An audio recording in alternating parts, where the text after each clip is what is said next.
Listen, I want to highlight one last thing before the show ends. We might go over about 5-10 minutes for me to finish up this thought. But I was talking to a friend today.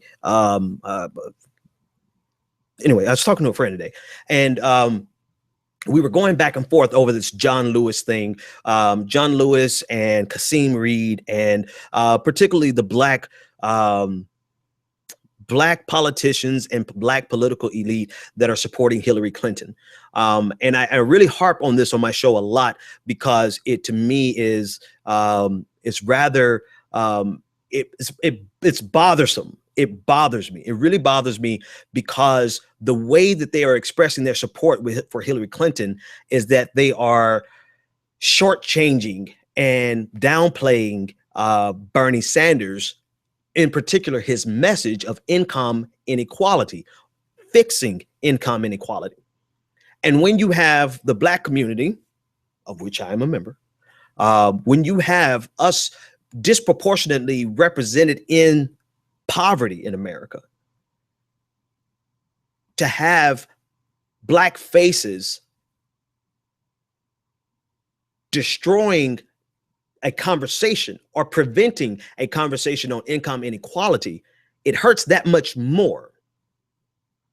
They can support whoever they want to, right?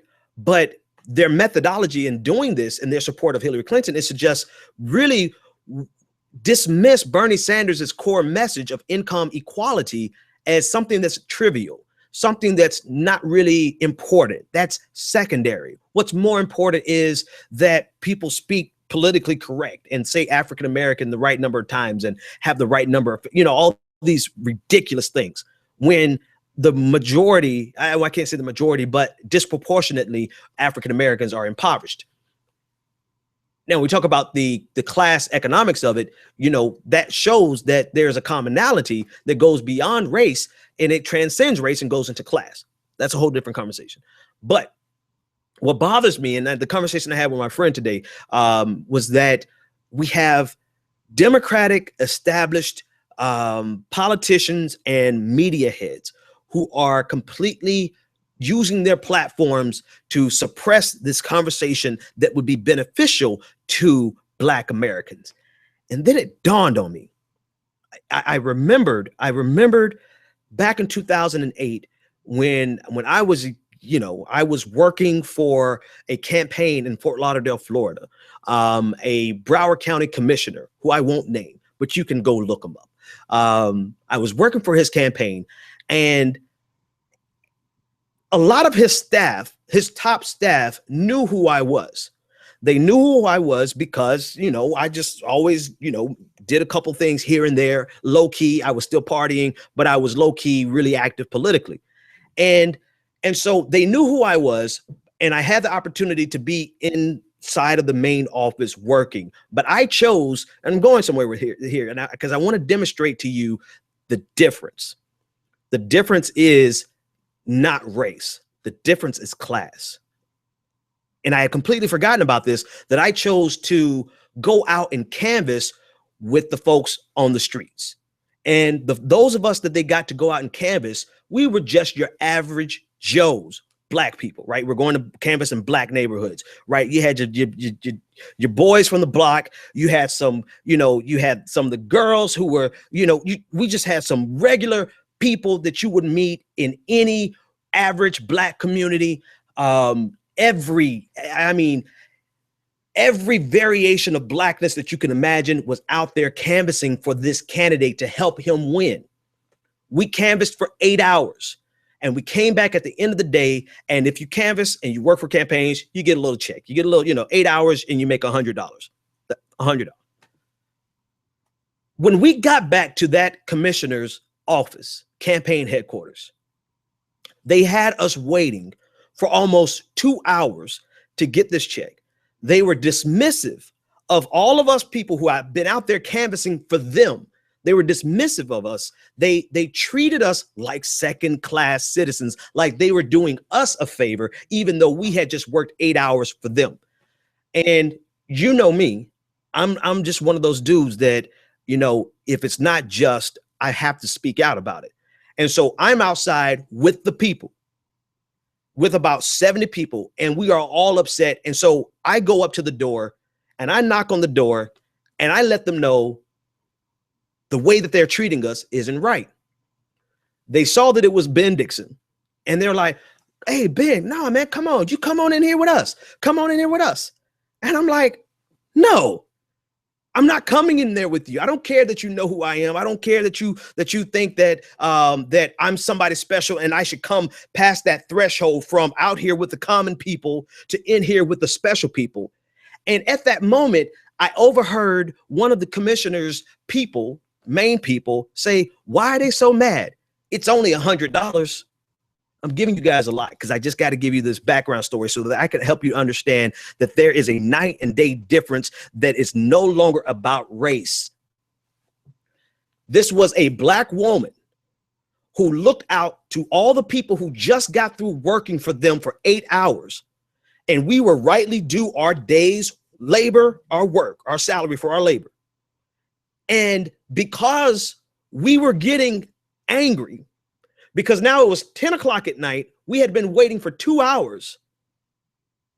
Because we got upset, they had the nerve to say, it's only $100.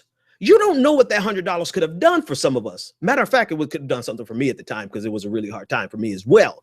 You know, I had political connections, but I didn't have any money. So that $100, there was a reason I went out there and worked, because I needed that $100. And then to have this person who is well off enough not to have to worry about $100 and to dismiss $100 as if it was nothing. Look at us with this condescending gaze, as if we're just merely the help and it's only $100. What's your problem? That's when I realized, and I completely forgot until this election. That's when I realized that it's not about race, people. There are middle class, well-to-do, upper middle class, well-to-do African Americans who look down on poor people just like any racist Southerner Klansman. And they look down on a Black person with that disgusting gaze, just like someone who looks down on them. And there is a distinction that is growing greater and greater, a divide rather, that's growing greater and greater in the Democratic caucus, where it's no longer about a big tent that is trying to implement policies to help the middle class, the working class, and those that are impoverished. It's about this big tent that's being controlled by people who are successful in this establishment, that are doing just fine in this establishment, don't really have any desire to change the status quo because they're doing just fine in the status quo.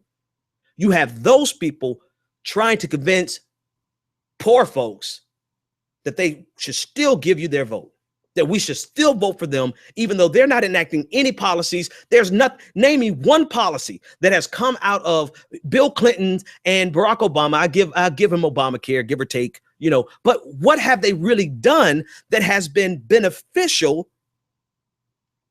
to those guys and those women that were out there in need of $100 check, went outside and worked for you for 8-10 hours? And you have the nerve to turn around and look at us and say, why are y'all angry? It's only $100. When I talk about Kasim Reed, Joyanne Reed, Jonathan Capehart, John Lewis, and I talk about all these people who make up the Black Democratic establishment as well as the Black media elite, you have to understand their vested interest is not the same. It's not the same as somebody who needs that $100 check. Just because they are Black does not mean that they have something in common with the Black guy on the side of the road who needs that $100 check, that would go out and work 12 hours for you just so that they can get enough money to pay their bill. And this is the play that Hillary Clinton is capitalizing on. This is the division that the Democratic establishment, not just Hillary, they are capitalizing on. There is a difference. And that difference is so much more about class now than ever before. And folks like Kasim and John Lewis and all them, they have the benefit of turning this conversation on its head and making it seem as though Bernie Sanders has a race problem, he has a minority problem, when in reality they have a class problem. They are not in this struggle for the average American who doesn't have $1,000 savings. That's the average American experience. We do not have $1,000 worth of savings. And those people who have made their livelihood off the Democratic establishment, they have no need to change the system. I told you I had a meeting with another congressman this time. His chief of, not his chief of staff. Let me take that back. I don't want to put them out there.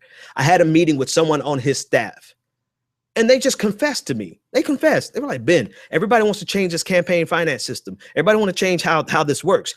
I don't want to change it because it's working for me. Everyone's skin to me isn't kin to me. Last thing, and this caller has been so patient, I would be a jerk if I don't take this caller. So caller, hang on, I'm going to take the call. This is the last thing.